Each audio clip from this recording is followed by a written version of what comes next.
creo que hemos hablado ya bastante tiempo de, bueno, de un montón de cosas súper interesantes. De lo que no hemos hablado, y podríamos, si te parece, durante unos minutillos al final, es sobre tu intrahistoria. ¿Quién es Vale. Enric? ¿Cómo empezaste? ¿Cómo fue tu vida, tu infancia? Y que nos cuentes. Vale. Ya nos has dicho cómo empezó tu historia con la filosofía, pero ¿qué has tenido que renunciar? ¿Cuáles han sido las dificultades para dedicarte a lo que hoy te dedicas, ¿no? Eres un ejemplo para todos. Vale. Bueno, muchas gracias. Espero que Sí, un de ejemplo verdad. bueno. Sí, sí. Todavía hay ejemplos malos. No, pues no sé, yo tengo una infancia relativamente tranquila. A una joven edad me empiezo a plantear eso, como te decía, preguntas filosóficas muy raras también. A veces me tengo como muy grabado en la memoria un episodio en el que yo iba a la cocina a prepararme un bocadillo, ¿no? Entonces abría la nevera y de pronto como que me veo asaltado por la pregunta de qué es lo que hace que yo sea yo, en vez de mi madre o mi padre, y cómo sería ver el mundo a través de los ojos de otra persona, ¿Y ¿no? eso te pasó con qué edad? ¿Te tuviste esa revelación en la nevera? 14, 15 años, Madre o mía. una cosa así. Entonces, bueno, luego me preocupaba también por las típicas cuestiones más normales, pues si Dios existe, el alma, la libertad, si hay algo después de la muerte, si la vida tiene sentido, ¿no?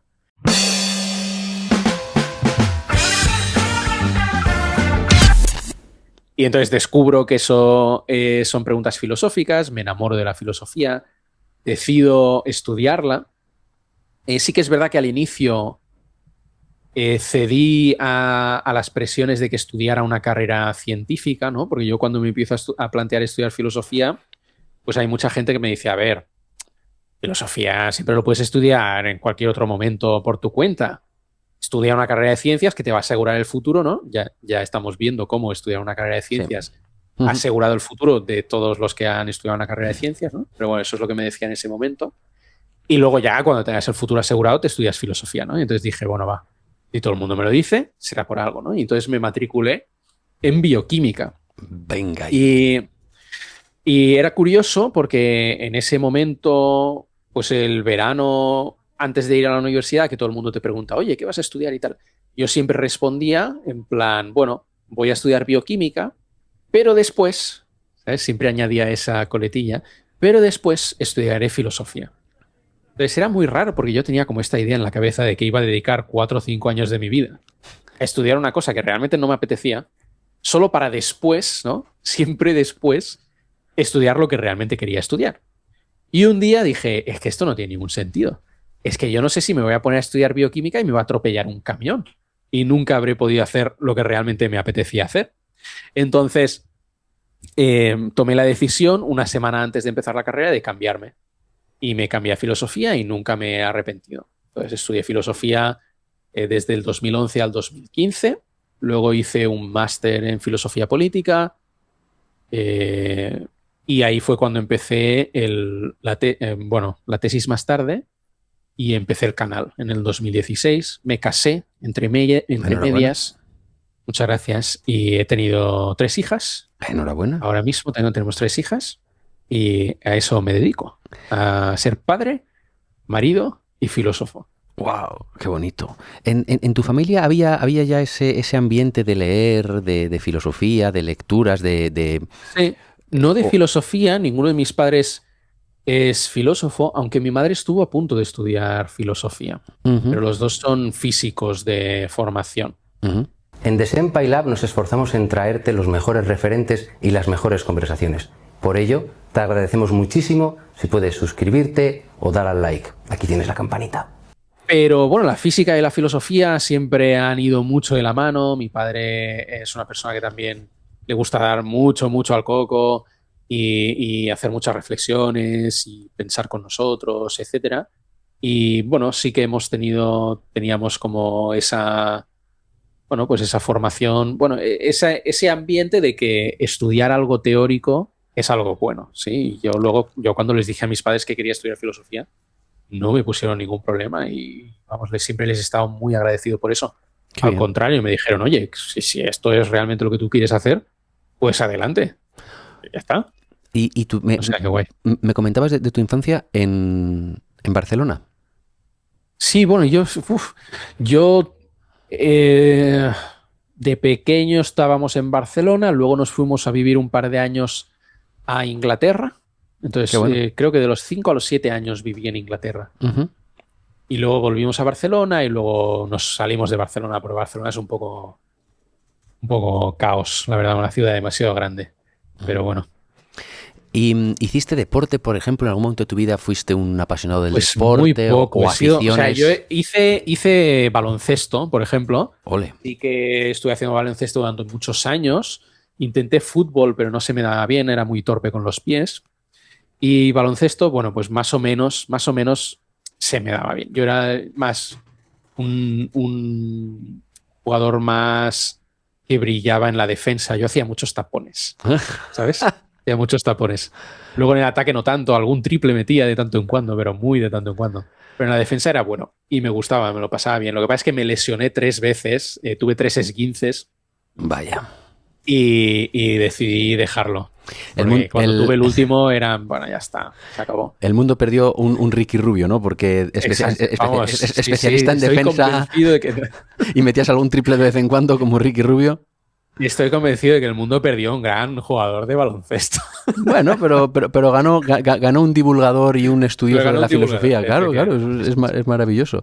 O sea, baloncesto. ¿Y Pero otras, sí. otras aficiones que tengas, aparte de la filosofía y tu familia? Pues a mí me gusta mucho, digamos, la lectura. Leo, bueno, ahora leo mucho con mis hijas. Qué Por bonito. ejemplo, le estamos leyendo El Señor de los Anillos por tercera vez. Qué maravilla Además, de libro. porque Qué maravilla de libro. a mi hija mayor le fascina El Señor de los Anillos. Entonces me lo ha hecho que se lo lea 3 veces ya. Vamos Es por un la libro tercera. increíble. Me parece un libro Es tan impresionante. bonito y me parece, no sé si estaremos de acuerdo. Yo, la película, yo me leí el libro bastante antes que saliese la película, así de viejo soy. Y cuando vi la película me pareció una... De verdad, se la dieron a un director de películas gore, que había hecho películas de Ah, esta, de Tu madre se ha comido a mi perro, y me pareció feo, porque me parece un libro a la altura de los grandes clásicos, hablando del bien y del mal, de ese camino, de esa odisea. Es un libro, es como la odisea ya. ¿no? Que los hobbies que salen. Sí, es una gran épica. A mí sí que me gusta mucho la Claro, trilogía de películas. sí, Lo que pasa es que sí que es verdad que es diferente y en algunos puntos del libro pues diverge y eso hay gente que es muy fan del libro pues que lo ve mal y es completamente respetable. Pero a mí sí que me gustaron mucho las películas. Yo de hecho recuerdo que yo creo que leí primero los libros. En ese momento no me gustaron especialmente porque ujú, yo creo que me pillaron en un momento en el que Tolkien a veces da muchas vueltas y vueltas y vueltas y vueltas y ujú, hasta llegar al punto en el que pues a un chaval de 14 años le puede ujú. interesar, pues te has tenido que leer 100 páginas, ¿no? Sí, Entonces te exige un esfuerzo que luego te lo devuelve con creces, sí. pero que te exige ese esfuerzo. Ujú. Entonces a mí la primera vez que lo leí no lo supe valorar, las películas sí que me gustaron muchísimo y luego cuando lo he ido valorando más es cuando me he ido haciendo mayor. ¿Eh? A mí me parece un libro precioso de la pelea entre el bien y el mal, de cómo las personas tienen la Sí. decisión, como todos en su momento pudieron elegir, como Gollum pudo decidir ser bueno o malo, como todos tenemos unas presiones en la vida y tenemos la libertad de y tirar por un lado o por el otro. Es lo que decía, en este caso, Escotado, cuando hablaba sobre la libertad, él decía, la libertad es tener la posibilidad de hacer lo que hay que hacer. Y me parece una definición increíble. Increíble. El problema de no tener libertad es que solo te queden caminos malos o cosas Ah. malas que hacer, ¿no? Em, ¿Cuál fue tu momento más duro o más complicado y cómo lo superaste aquí? Creo que lo que pasa es que no me voy a acordar ahora en qué año fue, pero creo que quizás fue en el 2020, 2021. Yo pasé como por un momento de que estaba muy quemado Ujú. con la divulgación. Un momento muy frustrante en el que no me funcionaban el contenido que hacía, había perdido el gusto de hacerlo. Entonces me tomé un tiempo. Decidí como tomarme pues unos meses y estuve 6 meses Wow. apartado y sin publicar nada. Y hasta que llegó el momento en el que sentí que de nuevo me apetecía volver a divulgar y dije, venga, pues vamos otra vez a retomarlo, pero voy a intentar hacerlo de una manera que ya no me vuelva a quemar, que no me vuelva a pasar lo mismo, ¿no? Y bueno, yo lo que recomendaría a la gente es que, pues si necesitas un descanso en algún momento, tómatelo. ¿Qué Si te lo cambiaste? puedes permitir. ¿Qué cambiaste así muy ¿Qué rápidamente? ¿Qué, cambié? qué- qué fue ese cambio? Pues me dejé de preocupar tanto por números, empecé a hacer vídeos que tenía pendientes, que siempre me había apetecido hacer, pero que nunca había hecho por quizás pereza o por pensar que no le iba a gustar a la gente, etcétera. Y bueno, pues busqué un poco más estar más satisfecho con yo mismo con el contenido que hacía, que no tanto, bueno, pues que funcione mucho y que lo pete, etcétera, ¿no? Qué bueno, o sea, que abrazar, eso lo dice Rick Rubin, uno de los mayores productores del mundo. Los artistas, los creadores, tenéis que abrazar, hay que abrazar lo que hacéis y ponerlo ahí fuera. Y eso es lo que aumenta vuestras posibilidades de éxito, ser auténticos. Pues muchísimas gracias.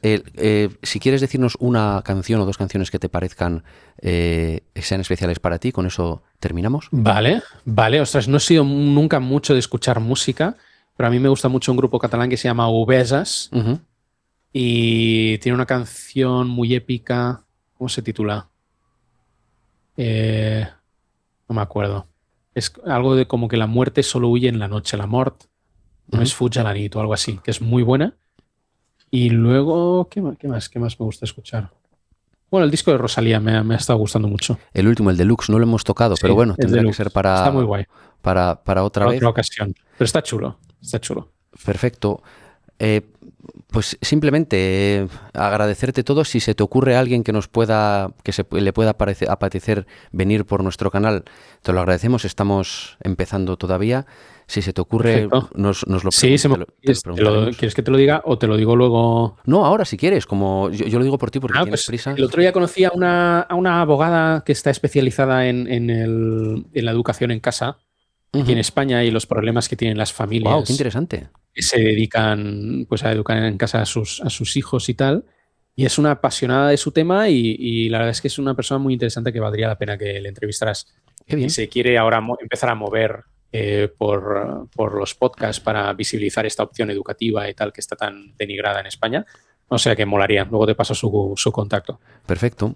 Nosotros, como te digo, ahora mismo también eso, o alguien que tenga una audiencia como tú, en este momento es fundamental para tener un poquito de continuidad. Pero bueno, que simplemente que hemos ocupado demasiado tiempo tuyo, que te lo agradecemos. Esta semana es muy complicada y tus deberes como padre parece que te reclaman. Simplemente darte las gracias de nuevo. Ha sido una delicia, eres un referente y has conseguido algo imposible, que es acercar la filosofía que le interese a tantas personas.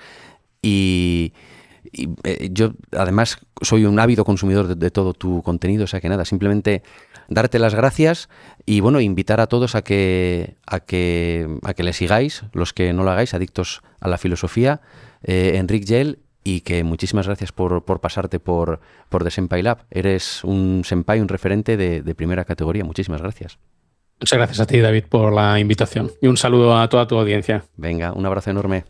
Chao. Hasta luego. Gracias.